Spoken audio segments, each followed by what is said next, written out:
नमस्कार। आत्मा चैनल पर प्रसारित कार्यक्रम जो चाहो सो पाओ देख रहे सभी दर्शकों का स्वागत है। अक्सर आपने सुना होगा कि तरह तरह ज्योतिषों से मिल लिए, अलग अलग उपाय भी कर लिए, लेकिन समस्या ज्यों की त्यों बरकरार है, कहीं भी समाधान नहीं हो पा रहा। अलग अलग तरह के उपाय भी कर लिए लेकिन कहीं कोई राहत नहीं मिल पा रही। ऐसा क्यों होता है?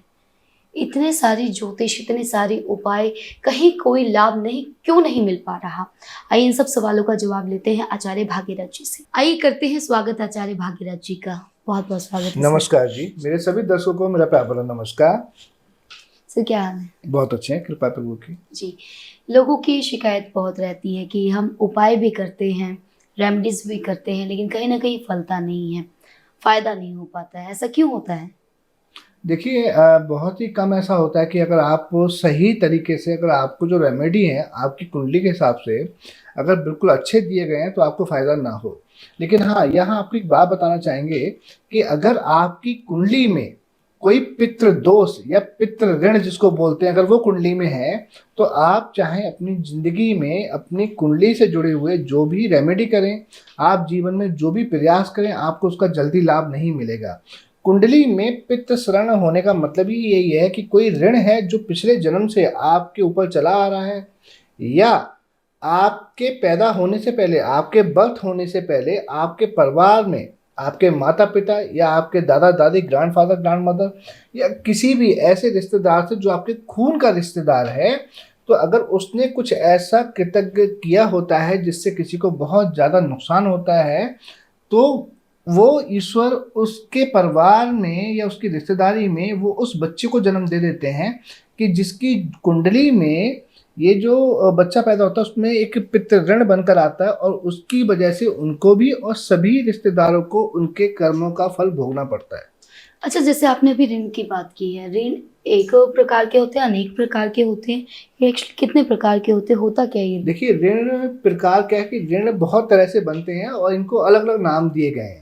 जैसे कि कुंडली में पितृ ऋण होता है, मातृ ऋण होता है, बहन बेटी का ऋण होता है, कुंडली में जीव हत्या का ऋण होता है, कुदरती ऋण होता है, यहाँ तक कि स्वयं ऋण भी होता है। स्वयं ऋण का भी आपको बताएंगे कैसे होता है, और जो अजन्मे का ऋण भी होता है, जो आपके घर में जो जन्मा ही ना हो उसका भी ऋण होता है। तो ऋण बहुत तरह के होते हैं, जैसा कि मैंने बताया जीव हत्या का ऋण, तो बहुत सारे ऋण होते हैं। देखना होता है कि कुंडली में जो ग्रह स्थिति है वो किस प्रकार की है, उस ग्रह स्थिति की वजह से कौन सा ऋण आपकी कुंडली में बन रहा है, और हर ऋण के लक्षण भी होते हैं। हम आपको ये भी बताएंगे कि आपकी कुंडली में, अगर आपको कुंडली नहीं देखनी आती तब भी आप देख सकेंगे कि जीवन में वो कौन से लक्षण घटित होते हैं कि जिसकी वजह से वो ऋण बनता है। और उस ऋण का जब आप उपाय कर लेते हैं तो ऋण का उपाय करने के बाद में आपका जीवन एकदम से पलट जाता है। आप देखते हैं कि पहले मेरा जीवन बड़ा साधारण सा था, अब तो मेरा जीवन बहुत अच्छा हो गया। सुख सुविधाएं आपके पास जुड़नी शुरू हो जाती हैं, धन संपत्ति आनी शुरू हो जाती है। जो आप बता रहे थे कि अभी आपने पूछा, बहुत सारे लोगों की शिकायत होती है कि हम बहुत सारे जोशियों से मिले और उन्होंने हमें उपाय बताए, लेकिन उपाय का हमें फ़ायदा नहीं मिला। तो मैं आपको बताना चाहूँगा कि जो ऋण देखने वाली बात होती है कुंडली में, ये उस वही जोशी देख पाते हैं कि जिन्होंने अपनी लाइफ ज्योतिष में निकाल दी हो, जिन्होंने अपना पूरा जीवन निकाला हो, और तब भी बहुत सारे जोशियों को ऋण चेक करना नहीं आता। इसीलिए आप जोशियों के पास जाते हैं, उपाय लेते हैं, करते हैं, लेकिन अगर आपकी कुंडली में ऋण है तो उन उपायों का आपको उतना बेनिफिट नहीं मिल पाता जब तक आप ऋण का उपाय नहीं करेंगे। और जैसे ही आप ऋण का उपाय कर लेंगे तो बाकी रेमेडी भी आपके लगने शुरू हो जाते हैं। कैसे पता लगता है कि आपकी कुंडली में या किसी की कुंडली में ऋण है? देखिए, ऋण का मैं आपको बताता हूँ कि अगर मान लीजिए आपकी कुंडली में पित्त ऋण है, तो पित्त ऋण की क्या पहचान होगी। आप सभी लोग जो जितने भी दर्शक देख रहे हैं, आप अपनी कुंडली अपने चार्ट पर लगाकर देखिएगा, बिल्कुल सटीक वर्णन मिलेगा आपके लिए कि अगर आपके घर में या खुद आपके साथ या आस पड़ोस में किसी के भी साथ में अगर उनके सर पर जो जहाँ चोटी होती है वहाँ के बाल झड़ने शुरू हो जाएं, या बाल कम उम्र में ही सफ़ेद होने शुरू हो जाएं, तो आप समझ लीजिएगा कि उनके जीवन में पितृ ऋण है। और ऐसे लोगों को आप देखिएगा कि कभी ना कभी उनके ऊपर कोई अफवाह भी उड़ी होगी, यानी कि लांछन लगा होगा, जिसको हम रूमर बोलते हैं। रूमर भी उड़ी होगी, और साथ ही में ऐसे लोगों के जीवन में क्या होता है, ना चाहते हुए बिना गलती की वजह से उनको जेल जाने के योग बन जाए। आप अपनी कुंडली चार्ट में लगाकर देखेंगे, आप हैरान हो जाएंगे कि क्या ऐसे सिम्टम बताकर भी हम पता कर सकते हैं। तो इस तरह से वहाँ पर देखा जाए तो ये चीज़ें नज़र आती हैं। यहाँ अगर हम देखें, अब मैं आपको एक एग्जाम्पल देता हूँ। अब जैसे कि एक स्वयं शरण होता है, जैसा कि मैंने अभी बताया। अब स्वयं शरण को देखने के लिए क्या क्या तरीका होता है? अगर आपको कुंडली देखनी आती है तो आप देखेंगे कि जब पंचम भाव में यानी कुंडली के 5th हाउस में कोई पापी ग्रह आकर बैठ जाए, क्योंकि कुंडली के कारक ग्रह के हिसाब से हम देखें तो पंचम भाव सूर्य देव का है, तो सूर्य देव का कोई शत्रु वहां आकर बैठ जाए, पापी ग्रह यानी कि शुक्र, शनि, राहु, केतु, तो यहाँ पर आपकी कुंडली में जो है वो स्वयं शरण बन जाता है। अब स्वयं शरण बनने के जो है लक्षण क्या होंगे? सबसे पहले तो आपके पिता को हार्ट की प्रॉब्लम हो सकती है और साथ में आपको भी हार्ट की प्रॉब्लम हो सकती है। आप देखिएगा अपनी कुंडली चार्ट में लगाकर कि ऐसा है या नहीं, और अगर है तो हमें कॉल करके बताइएगा या हमें कमेंट करके बताइएगा। साथ ही में यहाँ पर आप देखेंगे कि जब ऐसा योग बनेगा यानी कि कुंडली के पंचम भाव में जब शुक्र, शनि, राहु, केतु वहां बैठ जाएंगे तो स्वयं शरण बन गया। तो ऐसी कंडीशन में मैंने कहा आपको या आपके पिता को हार्ट की प्रॉब्लम तो हो ही सकती है। साथ ही में आप देखेंगे जब आपका विवाह हो जाएगा, तो जब आपका पुत्र होगा, तो जब आपका पुत्र 11 महीने का हुआ होगा या 11 साल का हुआ होगा, अगर आप शादीशुदा हैं, आपके पुत्र भी हो चुका है और ये जो ऋण है आपकी कुंडली में है ऐसा योग, तो आप देखेंगे जब आपका पुत्र 11 महीने या 11 साल का होगा तो आपका कोई भी नुकसान हो सकता है उस टाइम पर, यानी कि उसके 11 महीने के होने पर या 11 साल के होने पर आपको धन संबंधित आपका धन बर्बाद हो जाए या कोई आपका नुकसान हो जाए या कोई स्वास्थ्य संबंधित शारीरिक प्रॉब्लम हो जाए। और साथ ही में ऐसा भी देखने में आया कि आपका कोई ऐसा योग बन जाए शरीर पर कि आप अपना शरीर हिला ना पाएं। अगर सीधे शब्दों में हम कहें तो आपके किसी शरीर के अंग पर पैरालाइसिस हो जाए। तो इतने सारे लक्षण होते हैं। आप देखिएगा कि अगर आपकी कुंडली के पंचम भाव में ऐसे ये 4 ग्रह में से कोई ग्रह बैठा हुआ है तो आपके साथ इन 3-4 चीज़ों में से एक घटना जरूर घटित हुई होगी। तो जब आप इसका एक मैं आपको उपाय भी बता देता हूँ। और इसका उपाय क्या होता है कि आप क्या करें, अपने खून से संबंधित जितने भी आपके रिश्तेदार होते हैं, क्योंकि मैंने कहा ना कि पता नहीं उनमें से किसकी वजह से ये ऋण आया है, तो आप उस जो आपके जितने भी सगे संबंधी हैं, खून के रिश्तेदार हैं, उन सभी से एक बराबर मात्रा में धन इकट्ठा करें, खुद अपना हिस्सा भी उसमें डालें और आप इसे सूर्य यज्ञ करवा लें। आप देखेंगे जीवन में जो इतनी बड़ी परेशानी आई हुई थी आपके पास कि आपके आपका जो पुत्र है जब भी 11 महीने का या जितनी बार 11 साल का वो होता था, या कभी 11 का हम मल्टीप्लाई 2 करें 22 साल का, तो आपका जो धन बर्बाद होता था वो धन बर्बाद होने से बच जाएगा। अगर आपके शरीर पर कोई पैरालिसिस जैसी समस्या आने वाली थी वो बच जाएगी।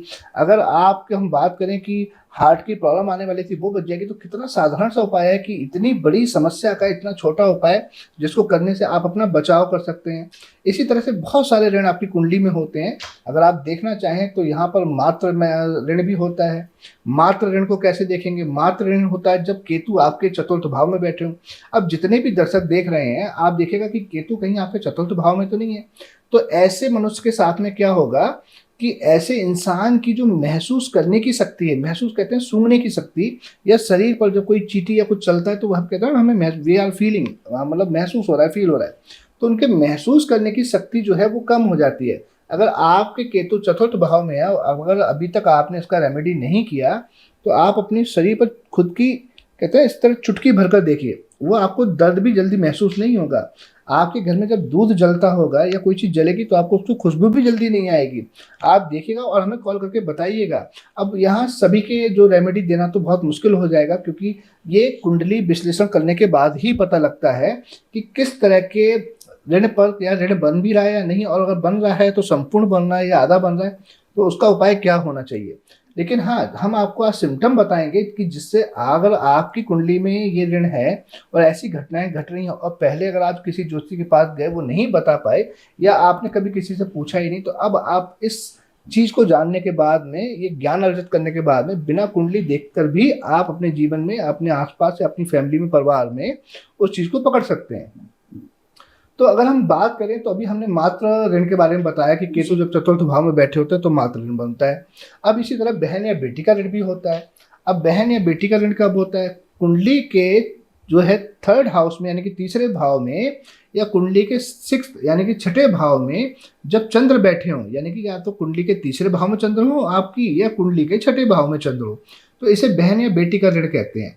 इसमें होता क्या है, सिम्टम क्या होते हैं कि बहुत ही कम उम्र में आपके दांत गिरना शुरू हो जाएं, या दांत टेढ़े मेढ़े हो जाएं, या उनमें कैविटी बहुत ज़्यादा हो जाए, या जब आपकी बहन की शादी होने वाली हो और उस समय शादी में विवाह में कोई अड़चन आनी शुरू हो जाए, या आपकी सिस्टर की शादी हो रही हो और वहां पर कोई ऐसी अशुभ घटना घट जाए जो कि नहीं होनी चाहिए थी शुभ कार्य में, यानी कि झगड़ा हो जाना जी। या विवाह का टूट जाना, या विवाह जब हो रहा हो तो किसी रिश्तेदार की मृत्यु हो जाना, तो ऐसे सिम्टम नजर आएंगे। आप अपनी कुंडली अपने चार्ट में लगाकर देखिएगा। इसी तरह क्या होता है, कुदरती शरण भी होता है।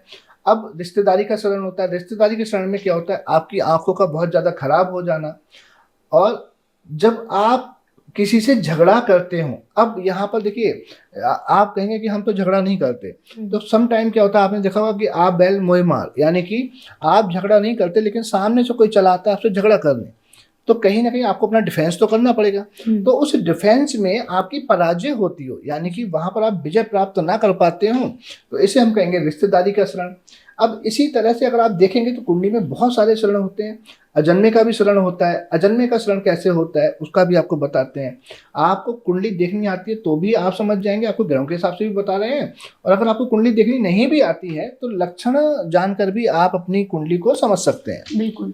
तो अब अजन्मे का शरण कब होगा आपकी कुंडली में? अजन्मे का शरण होता है जब सूर्य चंद्रमा कुंडली के 12th हाउस यानी कि 12वें घर में बैठे हो, खर्चे के घर में, या सूर्य मंगल 12वें घर में बैठे हो, तो इसे हम कहते हैं अजन्मे का ऋण। अब अजन्मे के ऋण में क्या होता है कि आप बहुत ही दिमाग वाले व्यक्ति हो, आप बहुत इंटेलिजेंट व्यक्ति हो, लेकिन आपके जो सोच समझकर जो भी कार्य आप करने जा रहे हैं, आप बहुत ही प्लानिंग करते हैं, हर चीज पर परामर्श करते हैं, उसके बाद भी जो आप कार्य कर रहे हैं और वो गलत दिशा में चले जाएं, यानी कि आपने तो सही डिसीजन लिया, सबसे डिस्कस भी किया और आपने धन भी लगाया, लेकिन वो गलत दिशा में चला गया। आपने कोई इन्वेस्टमेंट किया तो पैसा वापस ना आना, आपने कोई जमीन जायदाद ली तो ऐसी ले ली जहां पर कोई झगड़े की जमीन थी या उस पर कोई पहले से कोई केस चल रहा था। तो ये कहने का मतलब है कि आपके सारे जो जितने भी निर्णय हैं वो गलत दिशा में चले जाएंगे। अचानक से आपका धन बर्बाद हो जाना, आपने सारी जिंदगी जितना पैसा कमाया था और अचानक ही एक झटके में कहीं निकल गया, तो इसे हम कहते हैं अजन्मे का शरण। मैंने बताया, आप लक्षण से भी समझ सकते हैं, या आपकी कुंडली के 12th हाउस में सूर्य चंद्रमा बैठे हो कंजक्ट होके, यानी कि सूर्य चंद्रमा की युति हो, दोनों एक साथ बैठे होने जरूरी है। अगर अकेला सूर्य होगा या अकेला चंद्रमा होगा तब ये ऋण नहीं माना जाएगा, और या फिर सूर्य मंगल बैठे हो तो माना जाएगा। अब अकेला मंगल बैठा हो तो भी नहीं माना जाएगा, क्योंकि अकेला मंगल तो 12वें घर में बहुत शुभ होता है। इसी तरह से चंद्रमा मंगल की युति होगी तो भी नहीं माना जाएगा। यहाँ माना तब जाएगा जब सूर्य चंद्रमा की युति हो, कंजक्ट होकर 12th हाउस में बैठे हो, या बैठे हो सूर्य मंगल। तो आप समझ लीजिएगा कि आपको बहुत ही जल्दी इसका उपाय करने की जरूरत है। अदरवाइज आपने जितना भी धन कमाया था, अगर आपकी एज हो चुकी है मिड एज, तब तो वो चला जा चुका होगा, और दोबारा भी जाने के अवसर बनेंगे अगर आपने रेमेडी नहीं किया।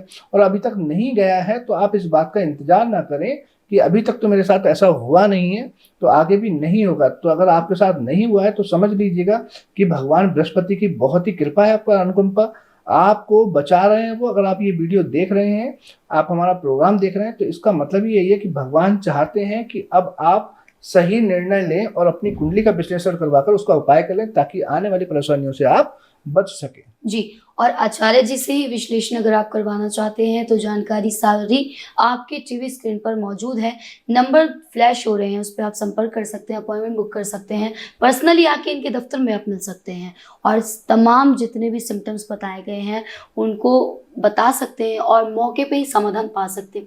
अच्छा, कई बार ऐसा होता है कि माहौल बहुत ज़्यादा खुशी भरा है, बहुत ज़्यादा गुड न्यूज़ हर तरफ से आ रही है, हम खुश भी बहुत ज़्यादा है, लेकिन अचानक से कहते हैं खुशियों को नज़र लग जाना, गमहीन माहौल हो जाना, ये देखिए, अचानक ही होता है। ये जो आपने अभी सवाल किया है शिवांगी जी कि अचानक से बहुत ज़्यादा कोई खुशी भरा माहौल हो तो, और कोई ऐसी घटना घट जाए जो दुख में कन्वर्ट हो जाए, तो यहाँ पर ये होता है जो स्त्री ऋण के कारण। स्त्री ऋण का होता है, स्त्री ऋण में क्या होता है कि यहाँ केवल अच्छे मौके पर ही ऐसी घटनाएं नहीं घटती हैं। आपने बहुत बार देखा होगा कि जब किसी के परिवार में कोई लग्जरी चीज आती है जी। तो आपने देखा होगा कि इधर वो लग्जरी चीज आती है और इधर उनके घर में कलह हो जाती है। मैं एक उदाहरण के तौर पे बताता हूँ। मान लीजिए किसी के घर में सोफे आए नए, तो जब नए सोफे अंदर एंटर हो रहे हैं तो पता चला उसी शाम को घर में पति पत्नी में झगड़ा हो गया, या कोई नई कार आई तो घर पर झगड़ा हो गया। तो ये बहुत सारी चीजें ऐसी होती है यार, नए कब आपने वस्त्र खरीदे तो पति पत्नी रूठ कर बैठ गए, कि चाहे वो पत्नी इसलिए रूठ गई कि आप मेरे लिए नहीं लेके आए, या वो इसलिए रूठ गए कि आपने चॉइस अच्छी नहीं ली, वट एवर, मतलब मैटर कुछ भी हो, जी। लेकिन अच्छे शुभ कार्य होते समय झगड़े हो जाना, चाहे वो आप कोई धार्मिक कार्य करवा रहे हैं, कई बार आपने देखा होगा कि आप अपने घर पर चौकी रखते हैं, माता की चौकी रखते हैं, या सुंदरकांड का पाठ रखवाते हैं, या कोई हवन यज्ञ कराने की कोशिश करते हैं, और उससे पहले ही कोई घर का माहौल ऐसा हो जाए कि आप कहेंगे मेरा तो दिल ही नहीं है कराने का, या पूजा चलते समय कुछ ऐसा हो जाना, या पूजा खत्म होने के बाद कुछ ऐसा हो जाना। जैसा कि मैंने बताया कि बहन बेटी के शरण में जब बेटी बहन या बेटी की शादी होगी, तो वहां पर अगर आपने रेमेडी नहीं किया हुआ है तो डेफिनेटली उस ऋण के अगर वो कुंडली में ऋण है तो उस दौरान बहन या बेटी की शादी में वो प्रॉब्लम्स आएंगी ही आएंगी। तो इसी तरह से ये होता है जब स्त्री ऋण होता है। तो स्त्री ऋण के केस में ऐसा होता है कि जब भी घर में कोई अच्छी चीज आएगी, कोई शुभ कार्य होगा, कोई भी अच्छी घटना घटने वाली होगी, तो अच्छी घटना के साथ ही घर में कलह कलेश और दुख साथ में चलकर आएगा। इसी तरह से हम देखें तो एक जीव हत्या ऋण भी होता है।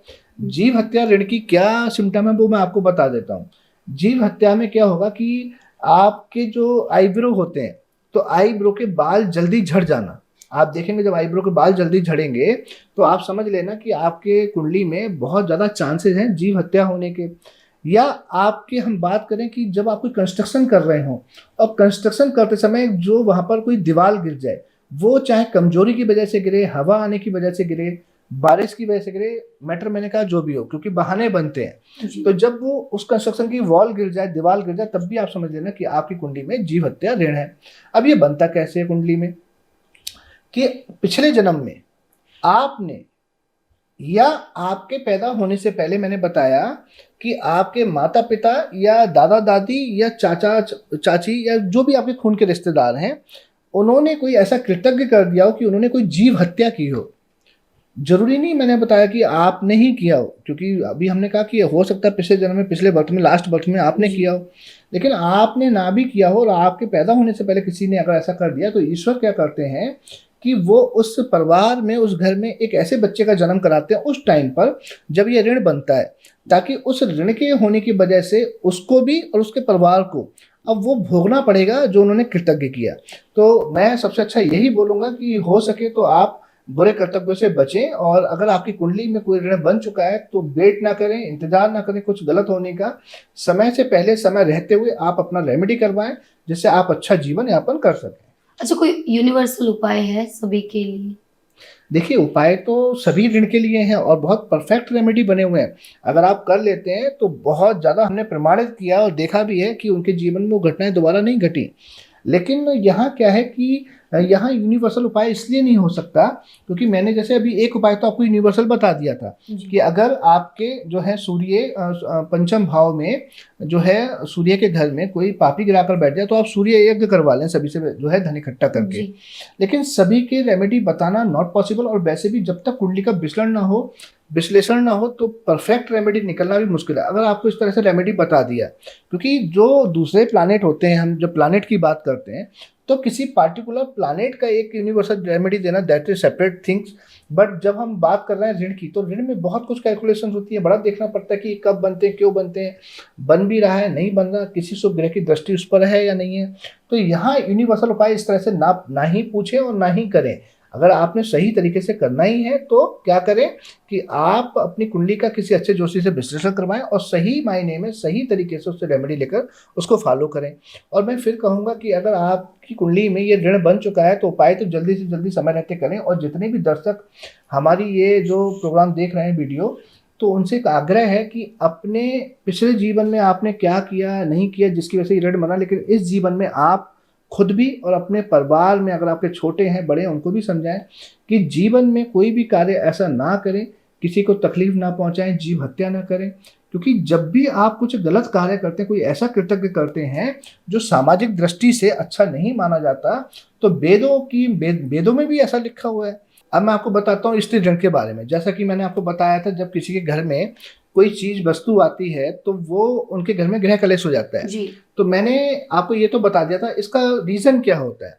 आप देखें अपने घर परिवार में, आप अपने किसी पुराने व्यक्ति से, अपनी माँ से, अपने फादर से, या आप अपने दादा दादी से पूछें कि आपके परिवार में, आपके घर के अंदर कोई एक ऐसी स्त्री रही होगी जो कि प्रेग्नेंट रही होगी और उसकी सेवा ठीक से नहीं हुई होगी, यानी कि उसकी जो दवाई है वो ठीक से नहीं हो पाई होगी, मेडिसिन, या उसकी देखभाल ठीक से नहीं हुई होगी, या उससे उस समय काम बहुत ज़्यादा करवाया गया होगा, या डिलीवरी होने के बाद में भी उसकी सेवा नहीं की गई होगी, तो आप पाएंगे कि आप खुद हमें कॉल करके बताएंगे कि जी बिल्कुल सटीक ऐसा ही है, हमारी दादी या मम्मी ने बताया कि हाँ हमारे परिवार में इस स्त्री के साथ में ऐसा हुआ था।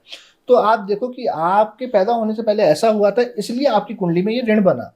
तो मैं तभी कहना चाहूँगा कि जिनकी कुंडली में ऋण बन चुके हैं वो तो फटाफट जल्दी से रेमेडी करें, वेट ना करें। लेकिन जिनकी कुंडली में नहीं भी है तो इस बर्थ में, इस जन्म में कोई भी कार्य ऐसा ना करें कि जिससे अगले जन्म में उनको ये भोगना पड़े। और अभी तो आप मनुष्य योनि में आप हमारा प्रोग्राम देख पा रहे हैं, अब नेक्स्ट बर्थ में मान लीजिए आपका किसी दूसरी योनि में जन्म हो गया और ये ऋण बनकर आ गया, तो आपको ईश्वर की इतनी भी कृपा प्राप्त नहीं होगी कि आप किसी जोशी से जो है जाकर पूछकर अपना रेमेडी कर पाए।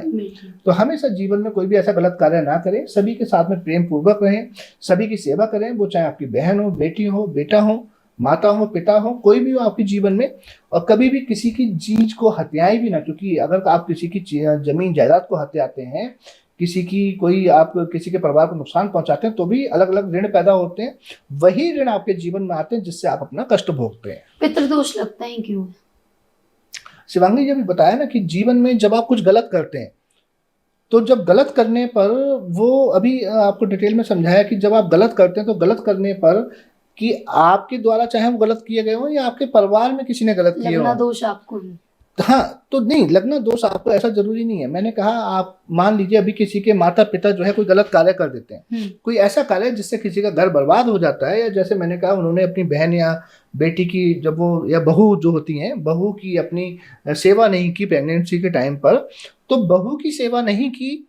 अब बहू के जो बच्चा होगा या उनके परिवार में किसी और के जो होगा, तो भगवान उस बच्चे को उस टाइम पर पैदा करेंगे कि जब ग्रहों की डिग्रियां ऐसी होंगी कि उस कुंडली में वो पितृदोष बनेगा, तो उसकी वजह से पूरा परिवार या पूरा खानदान परेशान रहेगा जी। तो वो ईश्वर की कोई भी चीज, की हुई चीज कोई ऐसे ही नहीं होती, और ये जरूरी भी है। अगर वो आपको नहीं करेंगे परेशान तो आप उस चीजों को समझ नहीं पाएंगे कि आप तो फिर संसार खराब होता चला जाएगा। अगर कोई किसी की सेवा ना करे और उसको कोई दंडित ना किया जाए, भगवान दंडित ना करे, फिर तो कोई भी अपने माता पिता की सेवा नहीं करेगा, पति पत्नी की नहीं सुनेगा, पत्नी पत्नी की नहीं सुनेंगे। तो कहने का मतलब है कि अगर आपकी कुंडली में ऋण नहीं है तो आप अपने किए हुए उपाय का फायदा भी ले पाएंगे। लेकिन अगर आपको उपाय करने के बाद फायदे नहीं मिल रहे हैं, बेनिफिट नहीं मिल रहे, आप उसी दौर से गुजर रहे हैं परेशानी के, तो समझ लीजिएगा बहुत ज्यादा चांसेस है आपकी कुंडली में पितृ ऋण होने के। जी, बहुत बहुत शुक्रिया पंडित जी। धन्यवाद। जैसा कि आचार्य जी ने बताया, पितृ दोष, पितृ ऋण और अलग अलग तरह के ऋण, हमें तो खैर आम मनुष्य को समझ पाना बहुत ज्यादा मुश्किल है। अच्छे ज्योतिष की जरूरत पड़नी ही पड़नी है। उपाय जैसा कि कॉलर की कॉल के अकॉर्डिंग आज हमने बातचीत तो कर ली, आपकी भी कोई समस्या है और आप संपर्क नहीं कर पा रहे हैं, तो फिर आप पर्सनली आके आचार्य जी से मिल लीजिए। मिलने का वही आसान और सटीक उपाय टीवी स्क्रीन पर सारी डिटेल दी जा रही है। और अगर आप बहुत और भी अच्छी जानकारियाँ लेना चाहते हैं तो आप हमारे वेबसाइट पर जाएं। हमारी वेबसाइट है www.vedicastrologer.online। आप वहाँ देखेंगे कि हम डेली पंचांग भी अपलोड करते हैं, आपकी डेली राशियाँ भी अपलोड करते हैं, जिसमें आपको लकी अंक, लकी कलर भी मिलेगा। साथ ही में साप्ताहिक राशि भी अपलोड करते हैं, और वो भी उपाय के साथ, और मंथली राशि भी अपलोड करते हैं। इसी तरह से आप हमारी वेबसाइट पर ब्लॉग में जाइए, आप वहाँ देखेंगे आपको बहुत अच्छी अच्छी जानकारियाँ मिलेंगी, जिससे आप अपने जीवन को धन कर सकते हैं। बहुत अच्छे अच्छे उपाय मिलेंगे। और आप हमारे अगर यूट्यूब चैनल पर देख रहे हैं तो आप हमारे चैनल को भी सब्सक्राइब करें। हमारा चैनल है एस्ट्रोलॉजर ABM। आप देखेंगे आपको इतनी अच्छी अच्छी जानकारियाँ मिलेंगी कि शायद ही आपने पहले कभी सुनी हो, और जिन जानकारियों को आप अपने जीवन में अपनाकर अपना बहुत ही धन लाभ कर सकते हैं, अपने जीवन को बहुत ही उन्नति की ओर अग्रसर कर सकते हैं। वास्तु ग्रह से संबंधित और भी तमाम जानकारियों के लिए जुड़े रहें आत्मा चैनल के साथ और देखते रहें अपना कार्यक्रम जो चाहो सो पाओ। जय श्री राम।